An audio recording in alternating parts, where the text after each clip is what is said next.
ഞാൻ ആനന്ദത്തിലാണ്. ഒരുപാട് നാളുകളായി എഴുതണമെന്ന് ഉദ്ദേശിച്ചിരിക്കുകയായിരുന്നു ഞാൻ. എന്നാൽ കുറേയേറെ തിരക്കുകൾ എന്നെ അതിനനുവദിച്ചില്ല. എങ്ങനെയായിരുന്നാലും എൻ്റെ അനുഗ്രഹാശസ്സുകൾ ഞാൻ എല്ലാ ദിവസവും അയക്കുന്നുണ്ട്. ജീവിതം ഒരു സാധനയാണ്. നിങ്ങളതിൽ എത്രമാത്രം ആമഗ്നനാകുന്നുവോ അത്രമാത്രം അത് ദിവ്യമായി തീരുന്നു. വെളിച്ചം ഇരുട്ടിൽ ഒളിഞ്ഞിരിക്കുകയാണ്. സത്യം ഒളിഞ്ഞിരിപ്പാണ്. അന്വേഷണത്തിൻ്റെ ആനന്ദം ഉണ്ടായി വരുന്നത് ഇതിൽ നിന്നാണ്. ഒരു ഋഷിയുടെ വാക്കുകൾ എനിക്ക് ഓർമ്മ വരുന്നു. സത്യം ഒരു സ്വർണ്ണപാത്രത്തിനടിയിൽ ഒളിഞ്ഞിരിപ്പാണ്.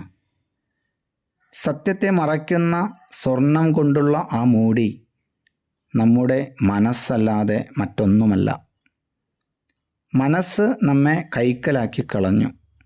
നാം അതിനകത്താണ്. നാം അതിനോട് ഇഴുകിച്ചേരുന്നു. അതുകൊണ്ടാണ് യാതനകളുണ്ടാവുന്നത്.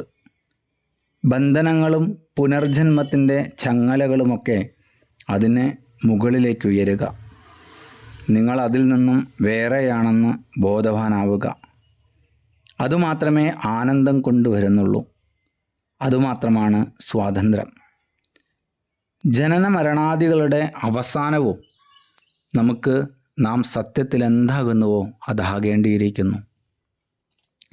ഇതുമാത്രമാണ് ഒരേയൊരു സാധന. ഈ സാധനയെ സൃഷ്ടിക്കുന്നതോ അഭിലാഷങ്ങളിലൂടെ ജീവിക്കുമ്പോഴുണ്ടാകുന്ന നിരാശയും ഇച്ഛാഭംഗങ്ങളും. ആഗ്രഹത്തെപ്പറ്റി ജാഗരൂകനാവുക. ഉടനെ നിർമ്മലത്വം പ്രത്യക്ഷപ്പെടാൻ തുടങ്ങുന്നു. ഇത് നിർബന്ധപൂർവം സംഭവിക്കേണ്ടതില്ല.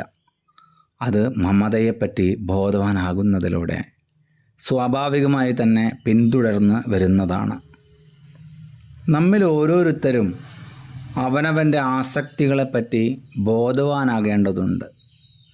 അങ്ങനെ തന്നെ തുടരേണ്ടിയിരിക്കുന്നു. അബോധപൂർവം യാതൊന്നും തന്നെ ചെയ്യപ്പെട്ടേക്കരുത്.